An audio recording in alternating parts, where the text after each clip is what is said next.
Bueno, pues no me reconozco la letra, ya sabéis. Es decir, la lógica, la dialéctica es el movimiento. ¿Qué quiere decir? Que si tú analizas una realidad, hay clases. No te sirve aislar una clase y pensar esa clase. No. Tienes que pensarla en relación con todo lo que está en contacto. Eso es la dialéctica. Una clase en sí misma no es nada. Ni siquiera la burguesía es nada en sí misma. La burguesía es lo que es en su dialéctica con el mundo, con las otras clases y cómo evoluciona en la economía que genera con los modos de producción que impone. Bien, pero si tú lo aíslas, nos llevas a metafísicas, es decir, que es la reacción, la burguesía le gusta eso. Las metafísicas que serían, hay otros garantes de la dinámica y del movimiento, y de la verdad de algo que se relaciona, bueno, está prefijado, hay un destino, hay un fin de la historia. Pero en eso también hemos caído a veces los marxistas. Y esa es una de las cosas que Ben Said le dice a los jóvenes rusos, les dice, si hay una cosa del marxismo que que ya no va, y es cierto optimismo sociológico. Es decir, en corrientes del marxismo, para contar una microanécdota, ha habido la tendencia de, bueno, la evolución histórica, el desarrollo de las fuerzas productivas va a generar un gran ascenso del proletariado que va a llevar a la propia caída del capitalismo y todo esto. Bien. Bueno, pues eso se está demostrando que ese optimismo sociológico es demasiado optimista. Porque todo eso es verdad y no es verdad. Es decir, es verdad pero no es ley. No está predeterminado.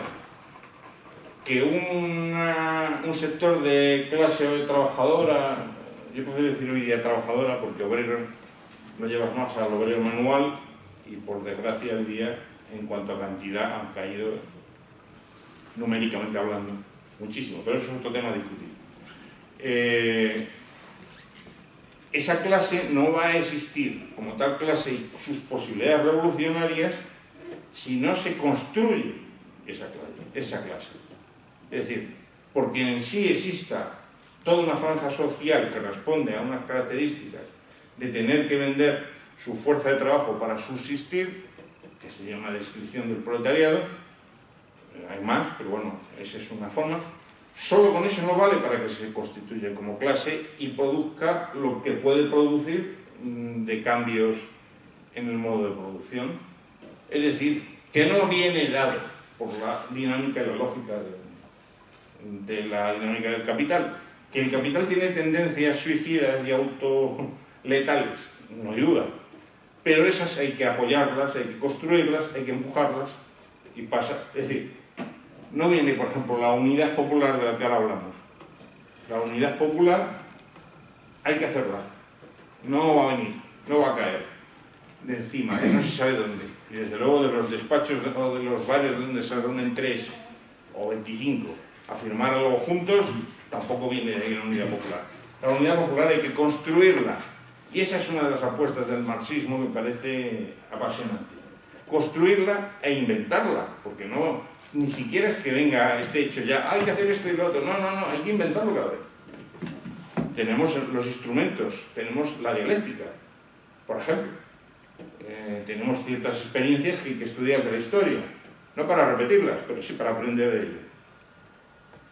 Pero nos toca hacerlo. La microanécdota, yo tenía una amiga cuando era muy jovencito que era muy trotskista, era apasionantemente trotskista, y me decía, pero íbamos a una mano, un montón de esas, como antes veíamos, que eran una foto que hay, esas que eran una cosa un poco heavy.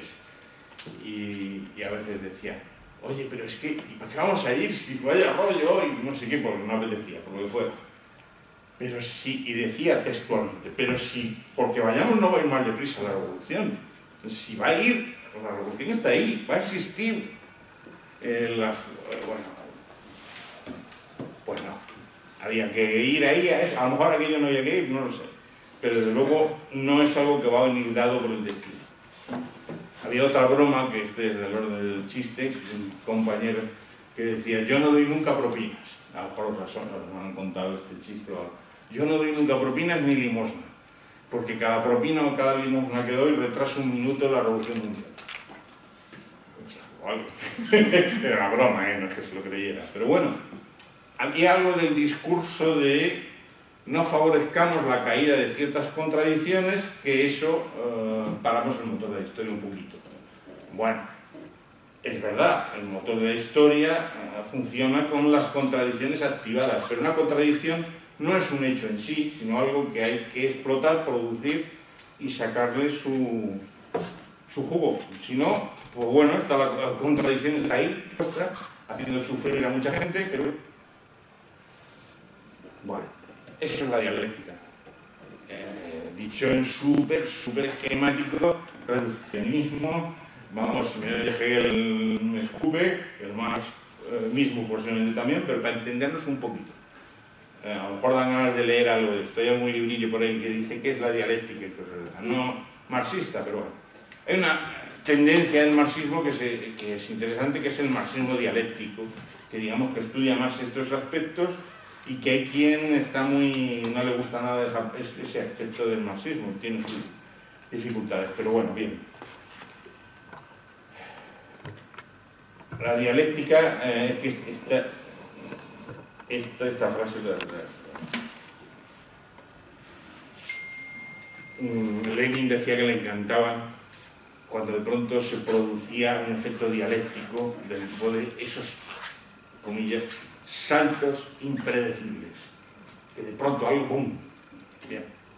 Vale, esos eran efectos de cuando una contradicción que ha sido estimuladamente bien llevada o ha encontrado su buena lectura en el sentido de praxis y teoría, y ha podido dar el salto cualitativo, un salto.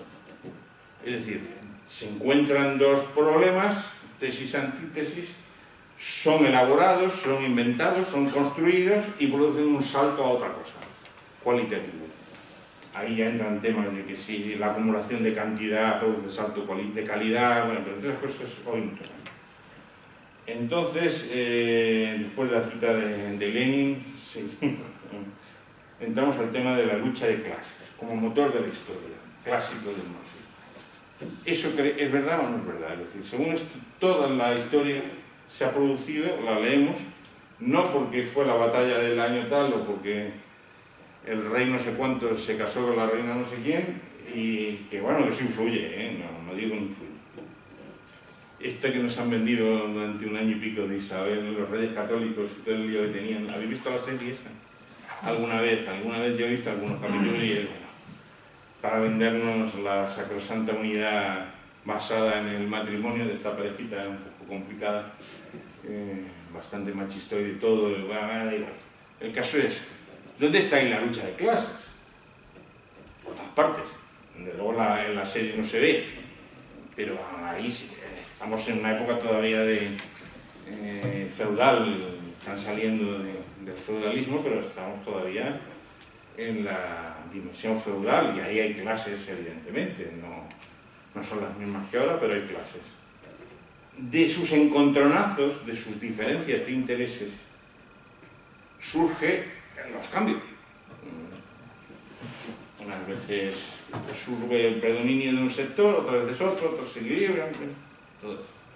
La historia es así, Espartaco cambió las cosas, aunque luego se lo cargaron, y aunque se cargaron a todos los esclavos que le habían acompañado, pero algo cambió en su apuesta brutal de lucha de clases. Se dice, ¿hay lucha de clases? Bueno, es una de las teorías de la burguesía. No hay ya lucha de clases.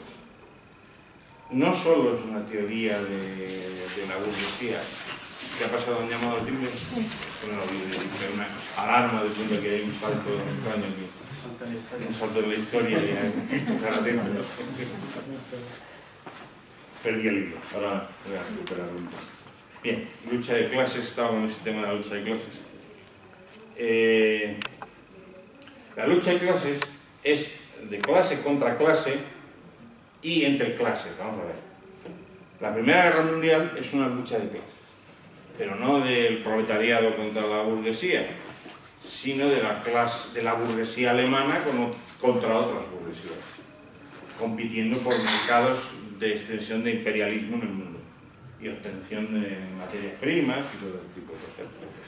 Usaron a sus clases populares como carne de cañón y no logró la clase obrera organizada oponerse fuertemente a esa guerra y se masacraron en masa. Pero un resultado, un salto de estos dos escalados es que se produjo la Revolución Rusa. Evidentemente, efecto de una lucha de clases específica de allí, pero no ajena al hecho de la guerra. Porque, bueno, eso es un tema que algún día a lo mejor está muy bien hacer unas charlas sobre la Revolución del 17, que es un tema apasionante en muchos aspectos, y del que hay mucho que aprender todavía. Bien, pero la derecha dice, no existe ya la lucha de clases, y la socialdemocracia también le interesa. No decir que no existe la lucha de clases, porque entonces pierden parte de su función, de su clientelismo y de su trabajo en el mundo, pero si dicen la hemos atenuado tanto que casi no se ve. Vale. Eso es verdad o mentira. Los socialdemócratas, ahora lo veremos, el PSOE no es socialdemócrata, como ya sabéis, aunque haya sectores del PSOE que sí se consideren como tal, o lo sean, pero globalmente no. Los socialdemócratas tienen su ascenso después de la Segunda Guerra Mundial. Y también el ascenso socialdemócrata con el famoso estado del bienestar es un efecto de la lucha de clases y es un efecto de la existencia de la Unión Soviética, es decir, del sector capitalista de los beligerantes, vencedores, tienen un ejemplo en espejo allí que, bueno, que visto desde lejos resultaba atractivo. Desde dentro ya sabemos que no era mucho, pero desde lejos sí, y tienen que, se ofrece la socialdemocracia a hacer un pacto de redistribución de riqueza y de ganancia para calmar a sus elementos de su clase. Pero eso, ¿a costa de qué es? De una nueva contradicción de clase. Porque hemos visto durante varias decenas de años cómo el obrero sueco vivía muy bien, o el obrero alemán, vamos a llamarlos, a extenderlo, lugares donde la socialdemocracia ha estado presente. Pero ¿por qué podía el obrero sueco vivir muy bien? Porque el burgués sueco era muy magnánimo o muy listo y decía, si suelto un poquito de aquí y tal, doy impuestos y tal, pues no me van a cortar la cabeza, me van a fusilar. Bueno, puede que el burgués sueco fuera muy inteligente, puede, no, yo no he conocido ninguno, pero bueno, vamos a poner que era gente interesante, pero había un algo, la lucha de clases se trasladaba al resto del mundo, es decir, porque el burgués sueco no extraía, renunciaba a extraer plusvalía de su clase trabajadora, porque la extraía en otros lugares del mundo, vía el imperialismo. Es decir, el obrero alemán, el obrero sueco, el obrero americano podía vivir como vivía o como viven, porque el trabajador de Bangladesh o de la India vive como vive. Es decir, lucha de clases y efectos nuevamente de plusvalía y redistribución y de dialéctica. Bien, eso fue aprovechado en su momento, eso ya ha caído, ya no hay espejo del lado socialista, del socialismo real, más o menos, de aquello, es toda discusión. ¿Qué fue aquello? Fue capitalismo de Estado, fue Estados obreros en transición, los de tradición trotskista, horas y horas consumidas en un debate sobre eso, que es interesante, pero bueno, ya pasó. La lucha de clases está ahí como elemento de conflicto de intereses, eso está siempre. Pero solo se puede hablar de lucha de clases cuando hay clases constituidas como tales. Ahí viene lo de clase en sí y clase para sí. La clase en sí es la que es decir, ¿hay clase trabajadora en el Estado español? No hay. Hay asalariados en grandes cantidades. Luego hay que ver que dialécticamente hay grandes diferenciaciones de la posición salarial de unos y otros. Eso ha complicado mucho el tema y antes si se hablaba de 2 o 3 capas de sus, como le dicen ahora, subordinados, subalternos. Ahora la cosa ahora la cosa está mucho más complicada y es todo un tema para pensar y debatir cómo es hoy día los modos de producción, cómo se extrae plusvalía, todo ese tipo de cosas. Pero solo va a haber lucha de clases si una clase de en sí, o sea, de estar ahí siendo, pasa a ser para sí, que eso es la famosa conciencia de clase. Es decir, que una clase toma conciencia de que lo es y de que está en determinada posición en el medio de producción, que eso tiene consecuencias en su vida X. La burguesía es una clase para sí total. Tiene clarísimo que es una clase, aunque no lo diga mucho, y que funciona todo para que siga siendo así. Pongo un ejemplo. No sé si os acordáis, hace 2 o 3 años, en el Parlamento, no, más años, no sé si estaba Zapatero todavía, no sé quién estaba, da igual. Una ley donde más golpe a los parados, los rebajaban no sé qué, no me acuerdo, una canalladita de estas. Y sale una chiquita del PP, así toda ella, toda modelito y tal, y dice, que se joda, o algo así. Era la hija de Fabra, ¿no? Nada menos. Es decir, una mujer con clara conciencia de clase para sí y que la expresa el odio de clase allí, que se joda. Que luego le echaron un poco de bronca porque, bueno, no quedó bonito aquello, ¿no? Pero bueno, es un ejemplo de clase para sí, que es muy fácil de ver en la clase burguesa. Ahora usamos esa palabreja que está bien porque define algo, el empoderamiento. ¿Qué es el empoderamiento? Pues alguien que toma conciencia en colectivo, que toma conciencia de su situación de clase y de las potencialidades que eso tiene, del poder que eso le da. Pero eso no viene tampoco dado. No es porque sí, o sea, esto que se dice de no hay nadie más tonto que un obrero de derechas. Es un chiste eso que circula por ahí, ¿no? Bueno, objetivamente es verdad, lo sabemos, pero subjetivamente es muy cruel.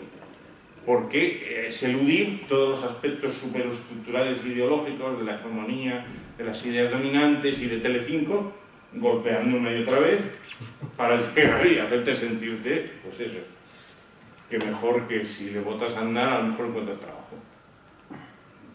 Si es en Andalucía es votar al PSOE. Pero bueno, ya sabéis estas cosas, ¿no? Entonces, para que alguien de la clase trabajadora tome conciencia de su posición y de sus posibilidades, es un proceso que hay que construir, no viene dado. Es verdad que las circunstancias objetivas son muy importantes. Épocas de crisis son muy buenas para los capitalistas que se forran muchísimo más y son muy buenas para los que estamos por cambiar eso, entre comillas, son muy buenas, es crudo decirlo, porque hay un sufrimiento atrás, detrás, pero para agudizar las contradicciones y dar saltos de estos. Bien, algunos llaman ventanas de oportunidad, pero algunos, cuando se abren a las ventanas estas de oportunidad, solo en elecciones y urnas. Problemático, porque por ahí es una vía, pero desde luego no es la gran vía. Pero vamos, ya sabemos que a algunos les gusta mucho. Entonces tenemos la lucha de clases, la clase hay que construir su conciencia y la lucha de clases, por tanto, es algo que se puede dar, pero hay que hacerlo, no caer porque sí. La espontaneidad de las masas existe, sí. Rosa Luxemburgo era una apasionada de eso y estaba muy bien, porque enfrente tenía a toda una clase burocrática del PC alemán que había bromas, ¿no? Estaban esperando las condiciones objetivas para la revolución, por fin, que lleguen, que se den, y venga a esperar, y Rosa Luxemburgo, que no era una burócrata de estas, decía que vamos a seguir esperando, vamos a hacer cosas para que esto ocurra. Bien. Hay que encontrar el equilibrio de una cosa y otra, porque si no puede ocurrir cosas muy feas. Seguir el espontaneísmo a veces te lleva a aventuras muy tristes, pero bueno.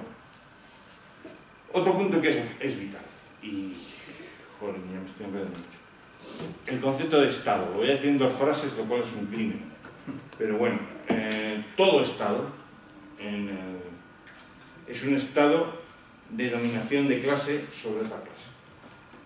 Es decir, en la historia de una sociedad, el estado actual, cuando la señora esta que he dicho antes, la de Castellano, dice no es posible, lo que dice Syriza no se puede hacer porque la ley no lo va a permitir, todo eso, está segura de que la ley que establece el Estado liberal capitalista no lo permite. Es decir, todo Estado es un intento, cuando no es un Estado fallido, de establecer el dominio de una clase sobre otra. Normalmente suele ser la clase burguesa sobre otra, y en algunos casos hemos visto como, llamémosle clases burocráticas, han impuesto lo mismo en estados de estos que ya sabemos. Bien, que ese Estado es un aparato de dominación de una clase sobre otra, es decir, la Constitución consagra la propiedad privada, consagra la economía de mercado. Ahora han venido ciudadanos a decir que economía de mercado, por favor, claro, cómo no, todo este tipo de cosas que dicen, ¿no? Bien, eso es, el Estado impone eso, crea el contexto que genera esa dimensión. Cuando Marx hablaba de la dictadura del proletariado, pues hoy día, si lo decimos, nos ponen verdes y sale en todas partes, y si le ponemos un tuit, imaginar. ¿Qué quería decir? Bueno, resulta que en aquella época en que Edo dice dictadura no era lo mismo que se decidiría una dictadura, sino dictadura era algo que se oponía a la tiranía. Estamos hablando en el siglo XIX. La tiranía era lo que hoy día llamaríamos dictadura. Entonces, la dictadura, Marx del proletariado la proponía como un momento de excepción. Es decir, un tiempo de excepción en que el proletariado ejerce el dominio del Estado. Ya se le arrebata el dominio del Estado a la burguesía y durante un tiempo ejerce el dominio del Estado y, entre otras cosas, se carga a la burguesía como tal. Es decir, la burguesía te la carga si le quitas su propiedad de los medios de producción. Ahora vemos muy por encima qué es eso de los medios de producción. Pero además, eso que parece tan terrible hoy día, porque dictadura es una palabra que remonta a cosas muy feas, era muy democrático, porque la mayoría de la población pertenecía al proletariado, y solo unos poquitos pertenecían a la burguesía. Es decir, que si el Estado es el dominio de una clase sobre otra, en un Estado en el que transitoriamente se ejerce la dictadura del proletariado, se ejerce la dictadura de la mayoría sobre la minoría. Bueno, eso es para defender un poquito la dictadura del proletariado, que no es tan terrible como nos lo han hecho ver, aunque puede ser muy terrible por deformaciones burocráticas. Pero el concepto es interesante en sí mismo, es que no se puede hacer una transición si no es por ahí. Es decir, eliminando el poder de la clase antagonista, que hoy día, si somos dialécticos, hay que ver que no es tan claro que es proletariado burguesía, que la cosa está mucho más complicada. Por lo menos en Occidente, no es en Bangladesh. Bien, jolín, estoy agotado. Una cosa que quería, el tema infraestructura y superestructura. Esto sonará. La infraestructura, cambios en la infraestructura producen cambios en la superestructura. ¿Qué es la infraestructura? La infraestructura es aquello material en que se sostiene la sociedad y en concreto los modos de producción y las relaciones de producción que sostienen la sociedad. Esa es la infraestructura. Por eso, si algo cambia en la infraestructura, inevitablemente en la superestructura cambia algo. Hay dialéctica entre ambas. ¿La superestructura qué es? Las leyes, la ideología, el poder, el gobierno, el parlamento. Entonces es la superestructura de cada sociedad en un momento dado. Pero está basada en una infraestructura, o estructura también se puede decir, que está basada en unas formas específicas de modos de producción. Entonces aquí ya casi voy terminando, casi va a ser un poco duro. Estoy cometiendo el error del principio, quiero meterle mucho en un poquito, en un rato. realmente, si no cambias la infraestructura, no va a cambiar la superestructura, y la infraestructura está basada en un modo de producción específico. ¿Qué es el capitalismo? ¿El capitalismo es que unos señores tienen mucho dinero? Sí, pero no solo eso. Lo fundamental del capitalismo es que instala por coerción directa un modo de producción específico y unas relaciones de producción específicas. No es que haya unos señores que se quedan con todo el dinero, que sí es eso también, pero no es eso la esencia. La esencia es que instala un modo de producción en que la mayoría de la población, para sobrevivir, tiene que vender en el mercado de valores, en el mercado libre, lo único que tiene, que es su fuerza de trabajo. Entonces, si no trabajas en el modo de producción capitalista, como asalariado, pocas posibilidades de sobrevivir, a no ser que te toque la lotería, que te quiera mucho algún familiar, que tengas alguna... las vicisitudes que puede haber. Pero esencialmente es esa dimensión. Y si trabajas como asalariado, estás alimentando el capital. ¿Por qué? Porque estás produciendo, te están extrayendo eso que se llama plusvalía. Aquí ya voy a una velocidad escandalosa. ¿Plusvalía qué es? El trabajo no pagado. Es decir, como sabéis, un trabajador produce durante 10 horas X cosas, pero solo le pagan por 8. Y las 2 horas restantes se las queda, esa es la plusvalía, el supermacarrónico, se las queda el capital que va acumulando plusvalía. Un ejemplo para entender. A mí me lo puso este hombre histórico nuestro tan magnífico que era Miguel Romero el Moro, y me dejó fascinado cuando lo contó hace muchos años. Hubo una experiencia, yo no sé si era verdad esa experiencia o no, pero él contaba que la hubo, que era una fábrica por ahí arriba, por Suecia, Dinamarca, una fábrica que habían logrado robotizarla completamente. Es decir, allí solo había 2 trabajadores que creo que miraban si las máquinas aquellas tenían luz o no, o sea, pero no había, y aquello producía a toda máquina. Bien, aquella fábrica no era productiva, no producía plusvalía. Y el sistema no servía. ¿Por qué? Porque no había obreros a los que extraerles plusvalía. La metáfora es buena en ese sentido. Si hubiera todo un mundo de fábricas así, el capitalismo caía. Porque no hay plusvalía que extraer. A las máquinas las puedes tener 24 horas trabajando, no les pagas nada, producen, pero, claro, donde falla la metáfora es, bueno, pero a esas fábricas, esas máquinas han tenido que ser fabricadas en algún lado, y ella se relanza todo otra vez. Hay obreros que han estado 10 horas cobrando 8 más fabricando esas máquinas.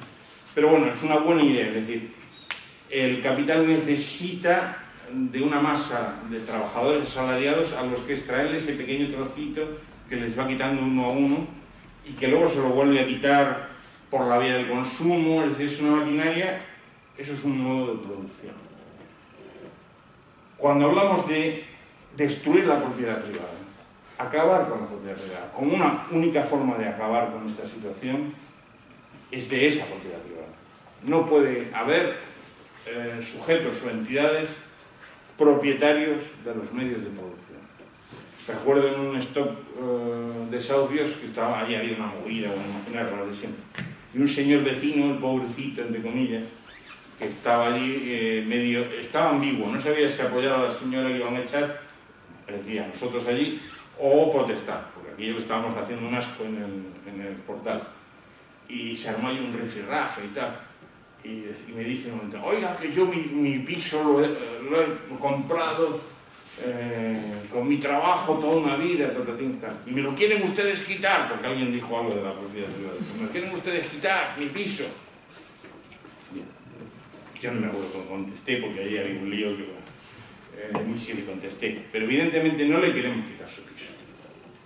Sí le queremos quitar la fábrica de pisos al propietario de la fábrica de pisos. ¿Por qué? Porque es un modo de producción específico perverso que genera todo un horror y que se va a cargar el planeta, cosa que Marx no incluye, no habla de eso. Es una de las carencias del texto de Marx. Sí habla de que todo avance y todo progreso productivo tiene su lado también chungo y no sé qué, pero no entra el tema porque, bueno, en aquella época no había peligro, de como ahora, de que el planeta se acaba, gracias a la depredación capitalista y también del socialismo de Estado que hemos sufrido, porque anda que lo que ha pasado a ese nivel en los países ex-soviéticos pues fue muy triste también. O sea, ¿qué es esa propiedad contra la que vamos? La de los medios de producción. No puede haber propietarios de fábricas. Puede haberlos, los hay, pero nosotros peleamos contra eso. Queremos hacer la revolución para eso, para que no haya propietarios de fábricas. Haya trabajadores, que haya propiedad colectiva de esos trabajadores, de sus medios de producción, y que puedan salir de ese fetichismo terrible de una mercancía. Me gustan las anécdotas porque creo que son ilustrativas. Si podéis, bajaros de algún lado una película de los años 80 que se llamaba La clase obrera Valparaíso, era italiana. La película, pues bueno, le sentó mal a todo el mundo. A los de extrema izquierda, a los del pichi italiano, o sea, que algo interesante tenía. Bueno, yo solo recuerdo una cosa, y era un pobre hombre que llevaba toda la vida trabajando en una fábrica haciendo siempre la misma pieza. Él siempre hacía la misma pieza. Y llevaba así 30, 40 años y un día ya no pudo más, se fue al ingeniero jefe, le preguntó por enésima vez ¿para qué sirve esta pieza? El otro le contestó que me deje en paz y se le tiró al cuello. Conclusión, lo agarraron a un manicomio. Y no le respondieron para qué servía la pieza. O sea, el pobre estaba en el manicomio sin saber para qué servía la pieza. Bien, alienación pura de que tu propio trabajo es extraído sin sentido. O sea, no sabes para qué haces la pieza. Bueno, que ya era un poco exagerado, un poco de chiste, pero macabro, pero es una realidad. Es un trabajo que te es no solo que no te pagan las 2 horas o las 5 según la zona, sino que además no sabes para qué sirve aquello, no sabes a dónde va, no sabes, bueno, todo eso. Bien, ese sistema es un sistema perverso, o sea, no es, la posición marxista no es qué buenos son pobrecitos los proletarios, que sufren mucho y hay que liberarlos del sufrimiento. No es eso, es que el sistema es perverso y destruye los lazos sociales, los lazos entre la gente, y hoy día vamos a añadir, y el planeta. Entonces, acabar con eso es una cuestión de supervivencia. Hubo por ahí una frase, socialismo o barbarie. Vale, socialismo en el sentido no del Partido Socialista. Ahí está la barbarie seguro, o sea, pero bueno. Entonces yo lo voy a dejar aquí, la ley del valor la tenemos para otro día, un progreso de la plusvalía y todo esto, valor de uso, valor de cambio, que seguro que, bueno, lo buscáis. Ya, me quita. 1 hora. Mucho. Pues nada, os toca.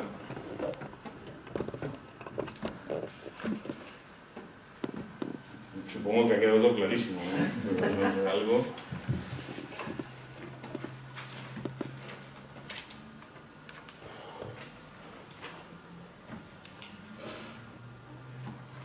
No nos animamos. ¿Alguna preguntilla preparada de estas para...? Yo, Ignacio, no he entendido bien el ejemplo de la fábrica sueca. Vale.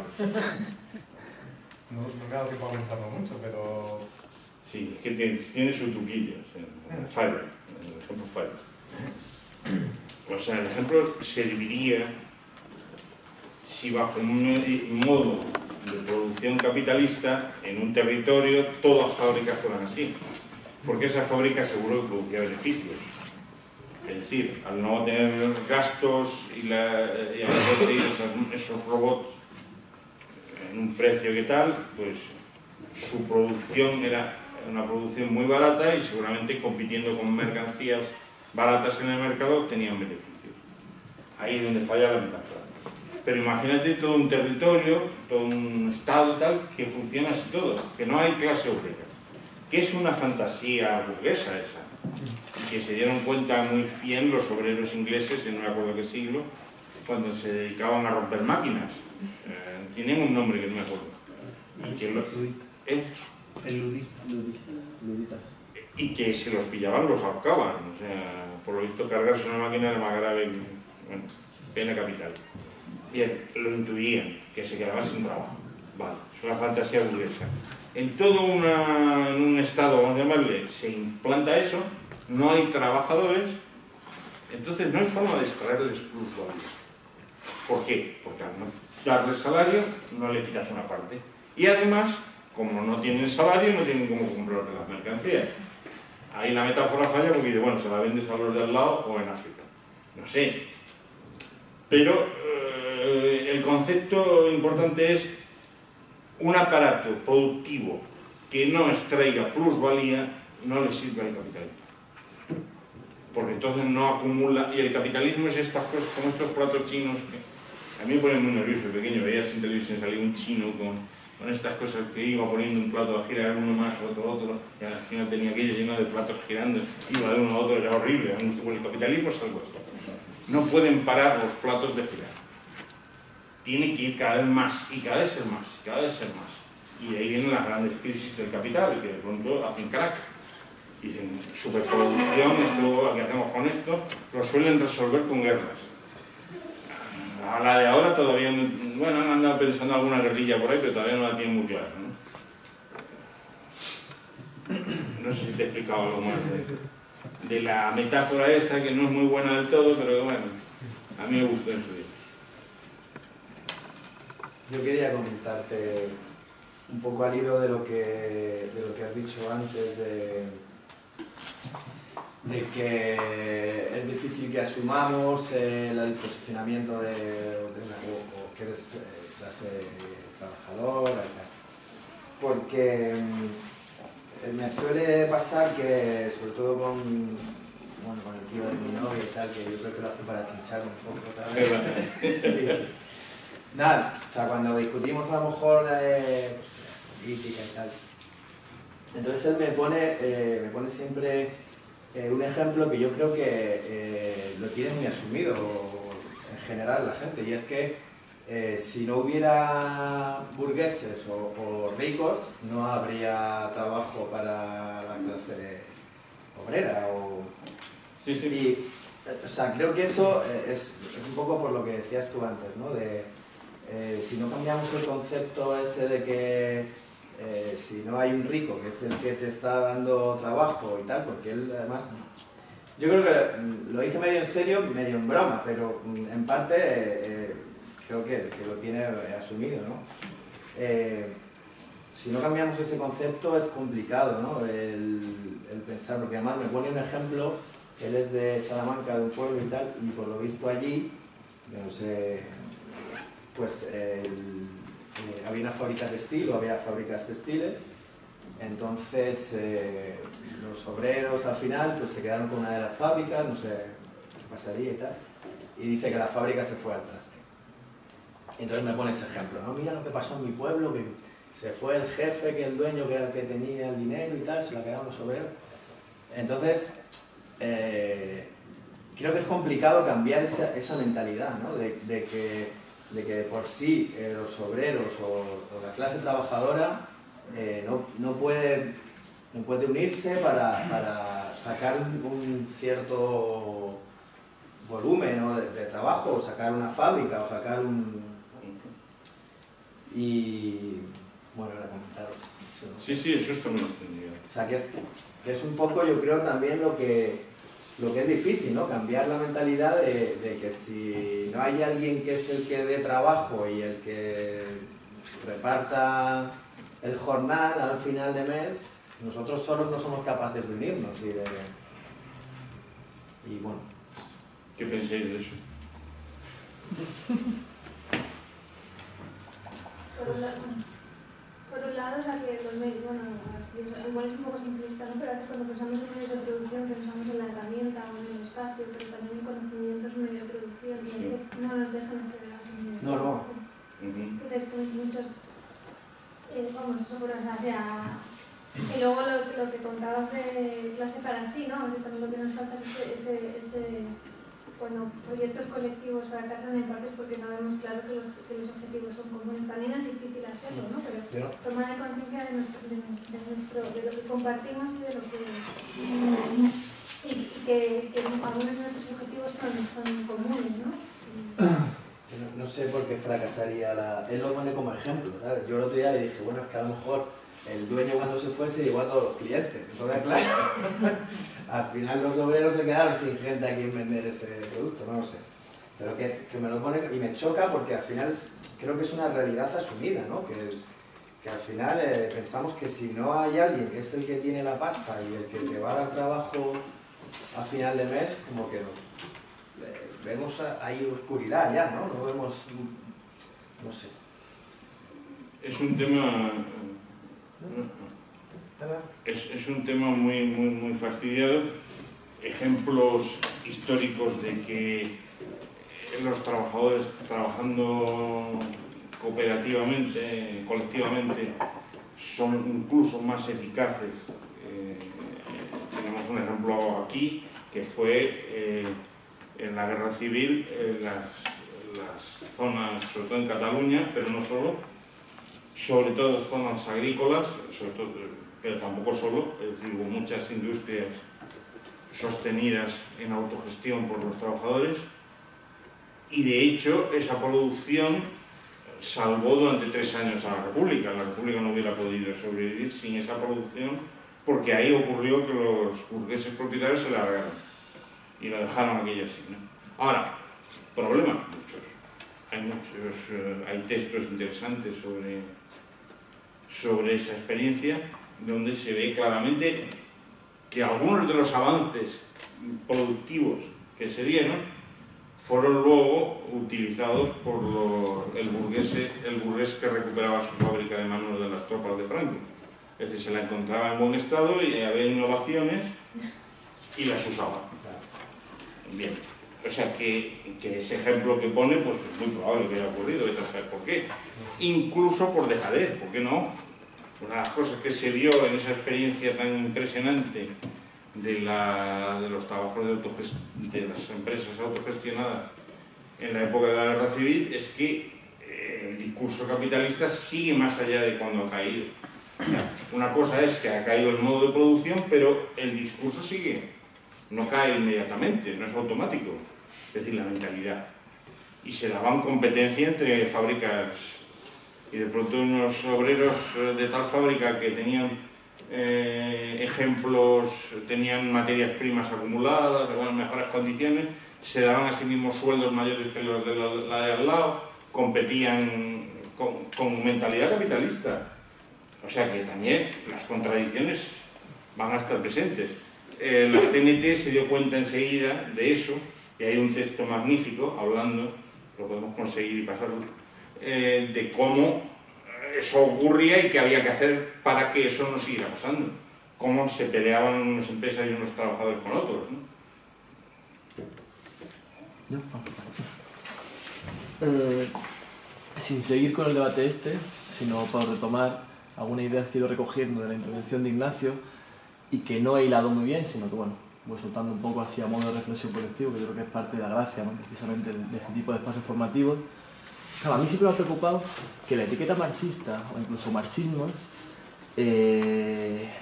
acaba resultando una especie de cajón desastre por las distintas diatribas que ha tenido a lo largo de la historia, ¿no? Claro, ¿marxista quién es? Marxista era Trotsky, marxista era Stalin, Stalin mató a Trotsky, sin embargo ambos se reivindican de lo mismo. Marxista era Fidel Castro, y que quiso hacer la revolución en un único país, y también lo era Che Guevara, que se fue a hacer las Américas, las Áfricas y se quedó corto, ¿no? Marxista era la ETA inicial, marxistas son los obreros de los sindicatos autónomos, y marxista es mucha gente que se rendía a 15M. ¿Qué tienen en común todos estos actores? Poco o nada, sin embargo, comparten una etiqueta, ¿no? O sea, gran parte de la grandeza y las debilidades de ese concepto. Concepto que, por lo tanto, yo creo que conjugar un plural, como decía Ignacio, no hay que hablar de marxismo, eso como primera lección, y sobre todo tener una visión profana y decir, bueno, pues se nos queda insuficiente. O sea, insuficiente por muchas razones. Es insuficiente, en primer lugar, pues por esto que decíamos, ¿no? El propio Daniel Ben Said, al quien ha citado Ignacio, yo creo que es un autor fundamental para todas nosotras, decía, sin Marx no iremos a ningún sitio, pero solo con Marx apenas llegaremos a la vuelta de la esquina.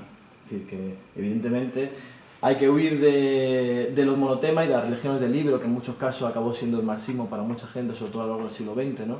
y que afortunadamente nuestra tradición en parte es hija de la reacción frente a esa religión del libro que acabó siendo el marxismo-leninismo como doctrina científica acabada, pretendidamente acabada.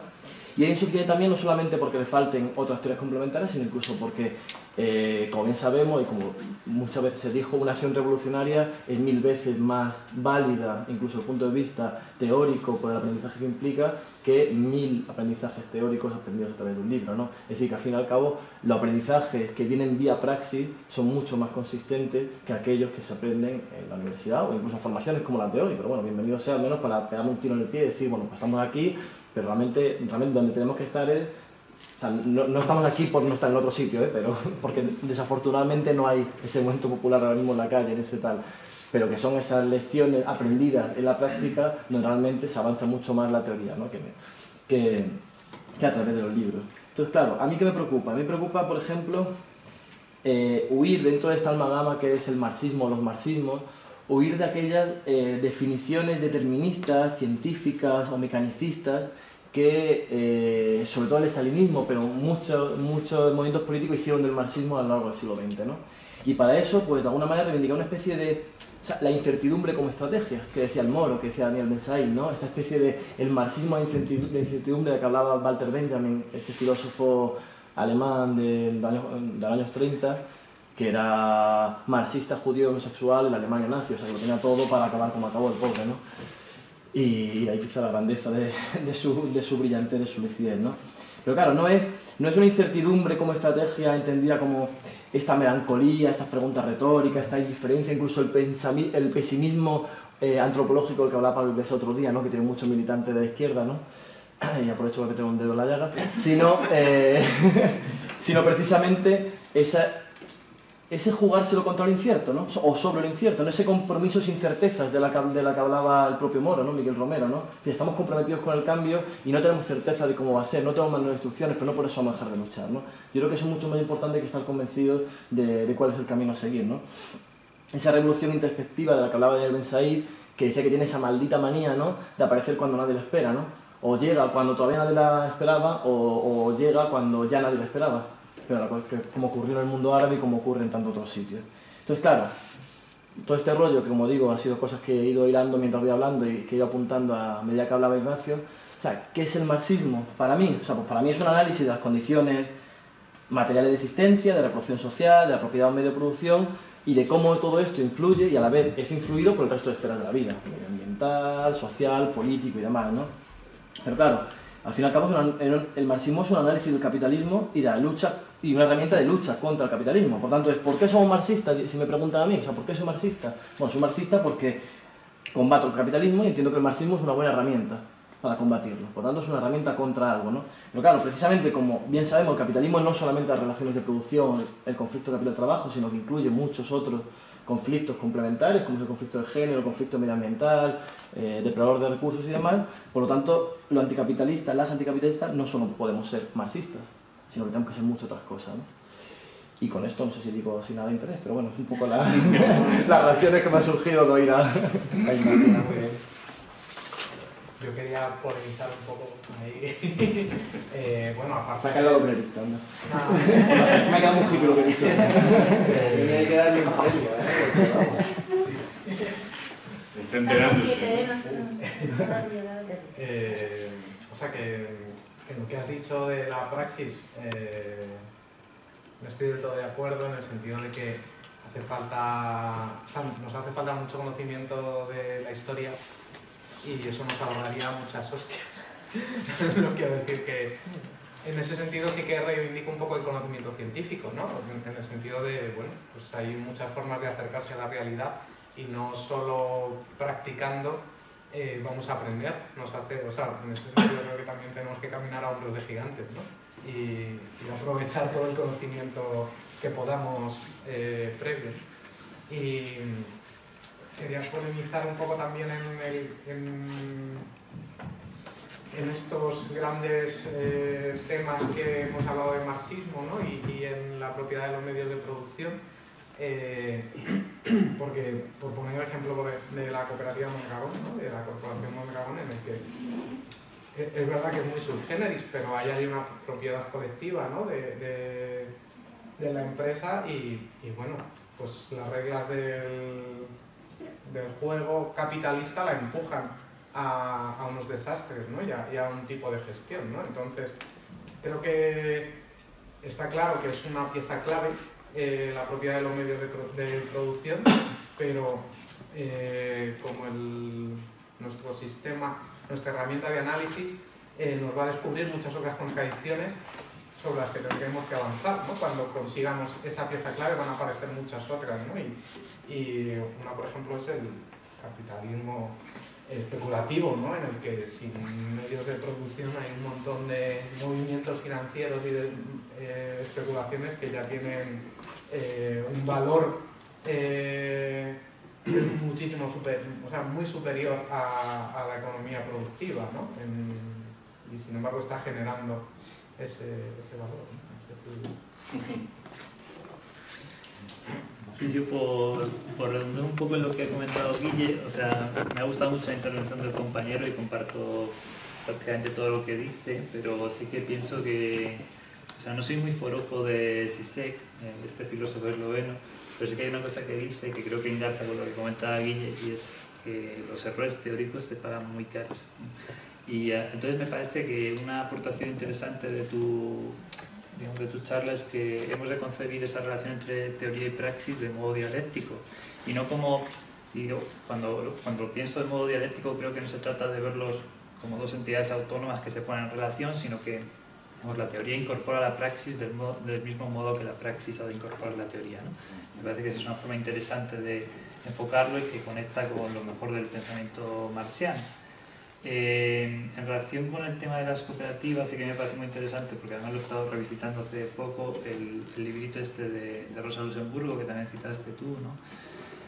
Reforma y Revolución, cuando justamente aborda cuáles son las contradicciones, ¿no?, que enfrenta el modo de producción cooperativa en la medida en que no puede sustraerse a las relaciones de intercambio y de distribución del sistema capitalista, ¿no? Y como eso, paradójicamente, en ocasiones lo que hace es incrementar la propia autoexplotación de los trabajadores, ¿no? O digamos, lo que ya señalaba era que esas formas de producción cooperativa quedan como muy supeditadas a los entornos de distribución, ¿no?, de las cooperativas de distribución, que finalmente impiden dar respuesta, ¿no?, a una escala económica mayor a medida sobre todo que el capital cada vez teje sus redes de forma más global, ¿no? Ese es un problema que creo que todavía sería más acuciante a día de hoy.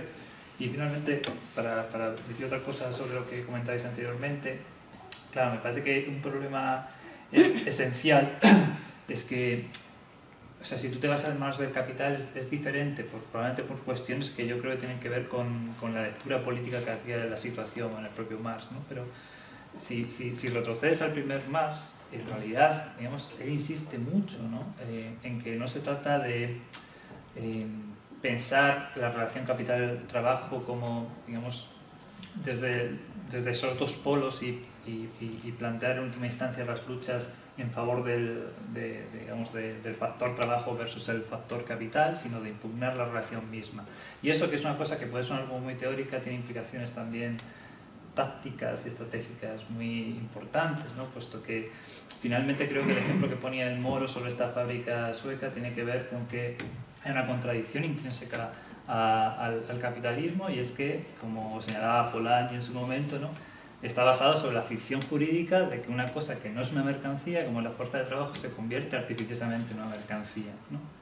Pero como decía incluso el propio Varoufakis en la charla hace poco, ¿no?, si el capital consiguiera realmente, en base a esa ficción jurídica que lo hace funcionar, convertir el trabajo en una mercancía cuantificable, ese día se acabaría el capitalismo, porque no habría una mercancía paradójica, que no lo es, que es la fuerza de trabajo, que otorga valor a las mercancías y a la misma maquinaria, ¿no?, que, como tú has explicado también, está producida finalmente por trabajadores. Y ahí, claro, esa cuestión de la ficción jurídica, ¿no?, que hay una de las cosas, además de lo que tú has dicho de Ben Said, ¿no?, del optimismo sociológico, que estoy también muy de acuerdo, y también esa idea teleológica de la historia y tal, que me parece que ha hecho mucho daño. Y ahí también estoy con el compañero, ¿no?, con la necesidad de alimentar el marxismo con otros enfoques de pensamiento y de acción que son imprescindibles. Te digo, otra cosa que me parece, digamos, que hay que abandonar o al menos problematizar de manera radical es esa división rígida entre infraestructura y superestructura, ¿no? Porque si tú también te vas a primer máster, te das cuenta de que antes de pensar el modo de producción, ¿no? De tratar de aislarlo y, digamos, de esa mirada más económica, científica, ¿no? Buscar sus contradicciones de manera radical en el proyecto que culmina el Capital, él más bien lo que subraya es, digamos, cómo el modo de producción capitalista y las relaciones de producción están variadas por formas jurídicas, ¿no? Que en una primera instancia las calificaríamos como ideológicas y por tanto superestructurales, ¿no? Sí, yo, siguiendo en esta línea, digamos que también un poco de dar algún punto así, voy con preguntas, ¿no? ¿Qué es el marxismo para nosotros? No puede ser más que una referencia, es decir, no una doctrina, una referencia que tiene su historia. Entonces no solamente existe el marxismo, sino que además situándonos frente al marxismo, como es una referencia, estamos abiertos precisamente a aquellas transformaciones que nos permiten pensar y repensar desde el punto de vista de esa referencia. No exactamente pensar el marxismo, pensar el mundo a partir de la referencia histórica que es el marxismo, que supuso un cambio radical en los sistemas de ideas y en el modo de pensar el mundo y la historia. Es decir, yo creo que eso resuelve, digamos, una cuestión que es un poco incómoda a estas alturas del siglo XXI, que es que eso del marxismo suena como viejo. Ese es un primer punto. El segundo punto es, efectivamente estamos en una época en donde ha habido, digamos, hay la historia de las ideas y estamos en una época dominada, quizá incluso por el postmodernismo. Efectivamente, el postmodernismo supuso una crítica radical a un momento de colapso de los grandes relatos. Eso yo creo que no se puede exactamente, vamos a ver, discutir, porque efectivamente lo ha habido, es decir, ha habido una revisión de los grandes relatos, pero sobre todo ha habido un posicionamiento distinto frente a los grandes relatos, después de una época, que es la época moderna, que buscaba precisamente que hubiera un soporte objetivo para los sistemas de ideas. Por eso el marxismo, por eso el freudismo, digamos, aspiró a ser teoría científica. Científica significaba que la ciencia, entonces, el término científico tenía un peso brutal y, digamos, de ahí a la deriva mecanicista, digamos que supuso el congelar una serie de hallazgos en teorías, digamos, que eran directamente aplicables, no importa cuál era la situación distinta y de cambio, hizo pasar una teoría que fundamentalmente se dirigía a mirar las dinámicas, las relaciones de producción y no los objetos enfrentados. Entonces yo creo que eso es lo que tenemos que, bueno, está en nuestro acervo, que tenemos que retomar, y que siempre una teoría para la gente que quiere estar de una manera transformadora en el mundo es una teoría incompleta, revisable incluso en sus fundamentos, porque incluso desde el punto de vista de la ciencia ha habido revisiones y revisiones muy importantes. Las matemáticas que yo estudié no han sido las que habéis estudiado vosotros, ni de coña. Es decir, cuando yo estaba en el colegio empezaron las teorías de los conjuntos y, joder, de verdad, digamos, esa experiencia, fue una experiencia que se introduce en un momento determinado, pero que no nos dábamos cuenta en ese momento lo que significaba, y ha significado un cambio brutal en los modos de aplicar la matemática, digamos, luego a cuestiones muy concretas. Entonces, como entonces no podíamos saberlo, lógicamente tampoco los padres de la ciencia, digamos, pueden saber previo a que transcurra la historia por qué lado se va a desarrollar. Uno de los conceptos, digamos, que yo creo que tenemos que recoger de la revisión postmoderna son conceptos como, por ejemplo, el de lo performativo. Es decir, que es algo que no es que aparezca como novedoso, pero que ya teníamos incluso en esta fracción del marxismo tan pequeñita que somos los viejos trotskistas. Y era la teoría de la burocracia. Por ejemplo, no era posible en la época de Marx, no era posible sin la experiencia concreta de la Revolución Rusa hacer una teoría de la burocracia. Y la teoría de la burocracia de Trotsky es una teoría muy avanzada. ¿Qué es la que vale?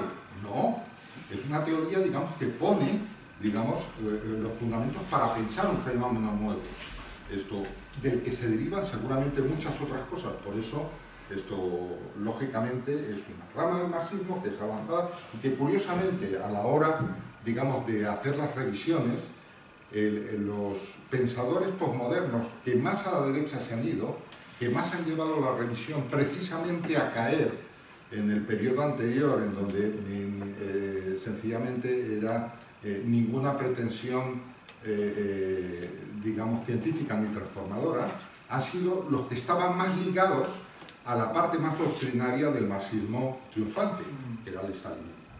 Es decir, esto es interesante porque cuando nosotros ahora polemizamos con nuestros compañeros de partido, que provienen precisamente de esa rama, culturalmente de esa rama, y esto tenemos que tenerlo claro. Nosotros venimos, por lo menos, digamos, nosotros, cuando yo hablo de nosotros soy yo, y esto que hay detrás. Venimos de otra rama, venimos de la izquierda comunista. Y la izquierda comunista, digamos, tiene mucho de elaboración, ha habido muchas cosas que ha apuntado, no solamente tiene un pasado glorioso, épico y tal y cual, de derrota en derrota, sino tiene mucho de elaboración y tiene un optimismo histórico que ya quisiera. La misma formulación de la revolución permanente, es decir, la misma formulación intelectual de estar cuestionándose sistemáticamente. Tú haces una revolución y te cuestionas qué estás formando en esa revolución. Eso es mucho más optimista y avanzado que aquellos que han defendido, digamos, la revolución sencillamente porque se daba. Y a la hora de analizar cuestiones prácticas, por ejemplo, el modo de encararlo se nota. O sea, cuando veis ya argumentaciones, por ejemplo, frente a fenómenos que ocurren ahora, veis que de repente aparece esa especie de vena conservadora que viene a decir, de otro modo, no es posible más que esto. Es decir, no podemos hacer otra cosa que un partido burocrático, no podemos hacer otra cosa que organizar un partido que tenga disciplina férrea y que luego, bueno, etc. Yo creo que en la base también, digamos, de los procedimientos, de aquello que se incorpora como modo de pensar, esto es lo que básicamente es lo más rico del legado histórico. No los conceptos, no las palabras, sino el modo, el procedimiento que nos hace encarar las cosas con una apertura a querer resolverlas sin concesiones desde el punto de vista intelectual. Entonces, digamos, yo reivindico ese tipo de marxismo y, lógicamente, lo reivindico no como doctrina, sino como un modo de estar en la teoría.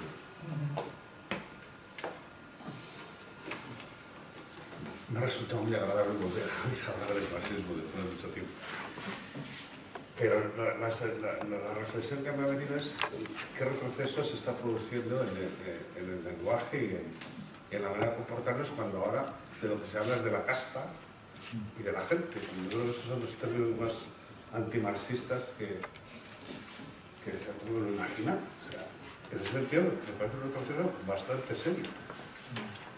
Y no sé cómo se puede salir de él. O sea, y cómo podríamos, claro, eso nos lleva a las nuevas clases sociales. Claro, hablar ahora de burguesía no tiene ningún sentido. O sea, nadie entiende qué es eso de hablar de burguesía. Pero tendríamos que hacer un esfuerzo por esquematizar algo y por lo menos podernos dotar de otro lenguaje. O sea, porque eso de la gente y de la casta creo que es, vamos, un retroceso, claramente como hablar del sentido común, o sea, una verdadera majadería, ¿no? Como el sentido común es siempre el sentido común de las clases dominantes, ¿no? Entonces, claro, clases trabajadoras quedan muy... El precariado, me parece que eso es un avance, que eso es una cosa que aporta algo, pero deberíamos hacer un esfuerzo por volver a usar algo que se corresponda con las clases sociales y que esté en nuestra línea y que combata este descalcinamiento total en el que estamos. Vamos. Yo, volviendo al argumento de Gio, me ha parecido muy interesante. Yo es que efectivamente no matando el potencial de una teoría como esta, reduciéndolo a una mera doctrina, sino tomándolo como punto de referencia, sí te lleva a pensar en qué momento, incluso como reivindicación de la clase obrera, se ha pasado a tener un discurso del tipo de derecho al empleo, o sea, al empleo con todo lo que conlleva, porque no es el trabajo convertido en mercancía, es decir, la fuente de explotación, ¿no? Entonces yo creo que también se sostienen cuestiones muy básicas que se han olvidado, o sea, insisto, o sea, yo me doy muchas vueltas a la cabeza, es casi como el derecho a ser explotado, o sea, es una paradoja, pero bueno, o sea, pues es algo así.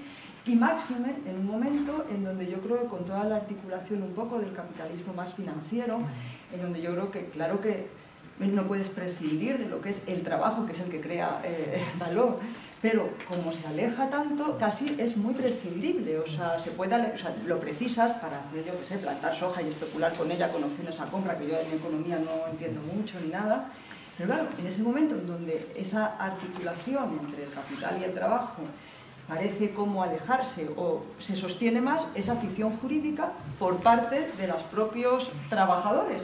Y yo quiero el derecho al empleo, pleno empleo. El otro día pasaba por Sol y veía la reivindicación de la gente de la fábrica de Coca-Cola, o sea, es decir, que no se vaya, que no se vaya a Portugal, o sea, es ya roto totalmente, ya no quiero hablar de internacionalismo ni nada de eso. Entonces yo creo que sí hay que volver un poco a cuestiones muy de base, tomadas como referencia, que yo creo que sí, que pueden orientar bastante, o sea, orientar mucho, claro, porque es una propia reivindicación, la gente tenemos ese discurso, pleno empleo, y es con lo que nos convencen, o sea, y crecimiento del empleo, y creación de empleo, y pleno empleo, y a ver quién da más. ¿Cuál es el discurso del PP?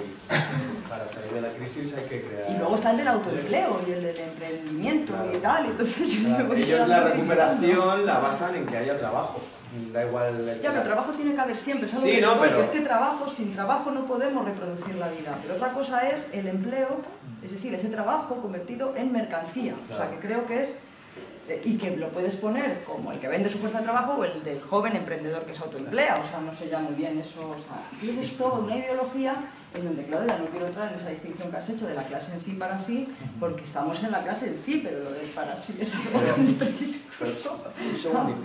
O sea, para que veas hasta qué punto llegan, que ellos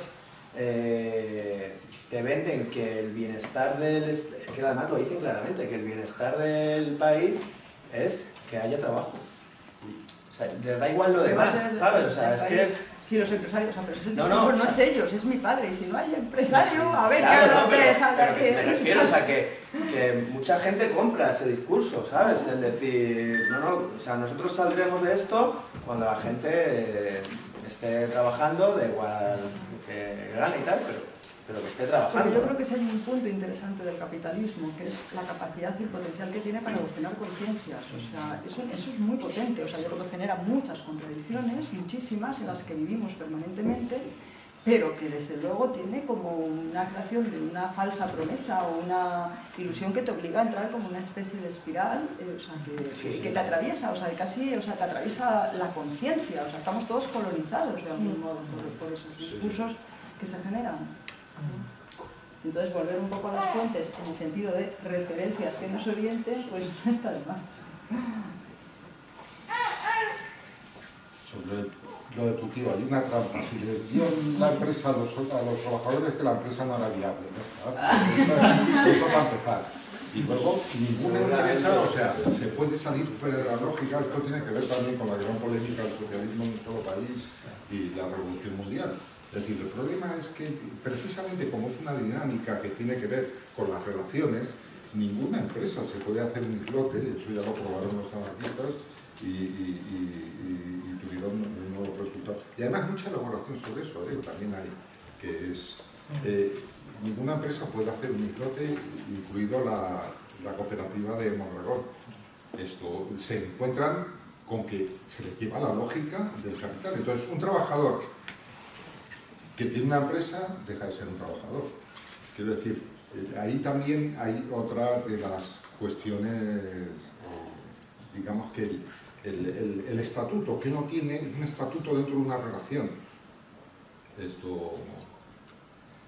el estatuto que no tiene una... Esto, por ejemplo, para la burocracia también vale, es decir, esa historia del desplazamiento del que proviene de las clases trabajadoras y se convierte, digamos, en alguien que en realidad es un miembro de la administración y disfruta de los privilegios y hace ideología de los privilegios.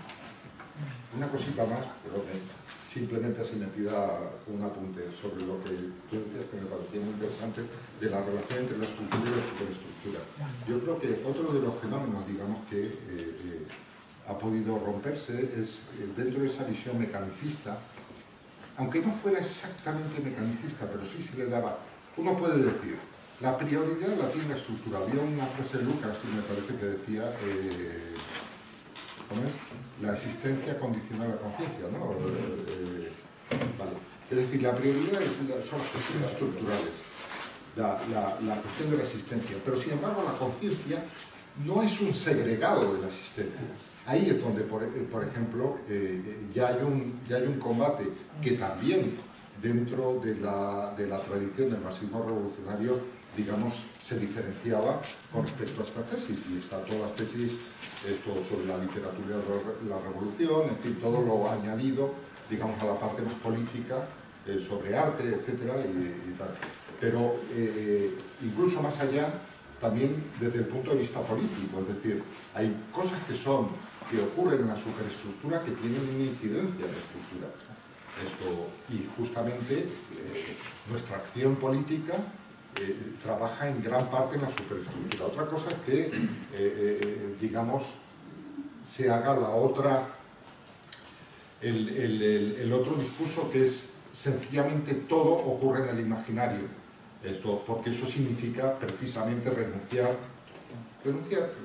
a la predominancia de lo estructural. Ya, y ahí un poco enlazando con lo que tú planteabas, y por la relación que articulabas, cómo están imbricados esos dos niveles, sin ánimo de reivindicar una figura como Stalin, pero Stalin decía, el lenguaje, por ejemplo, no es una superestructura. ¿Entiendes? En el punto que el tío afinaba bastante bien, y en relación con... No es una superestructura, os lo digo también un poco en relación con esto que tú planteabas, el empleo, la plena empleabilidad, el crecimiento, el desarrollo, el ecocapitalismo, yo qué sé, todos estos tipos de cuestiones que son transmisores de ideología, y que colonizan. Yo estoy muy de acuerdo con lo que él acaba de subrayar, ¿no? Porque, digamos, en esta crítica del mecanicismo, ¿no? De ese marxismo muy apegado al determinismo de las estructuras, parece que de repente, como una suerte de economía discursiva, nos hemos pasado al otro polo, ¿no?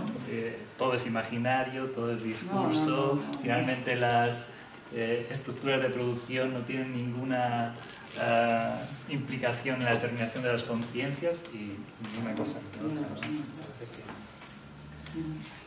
De hecho, yo diría que parte del discurso postmarxista que constantemente emplea, digamos, la dirección de Podemos se topará tarde o temprano con unas condiciones.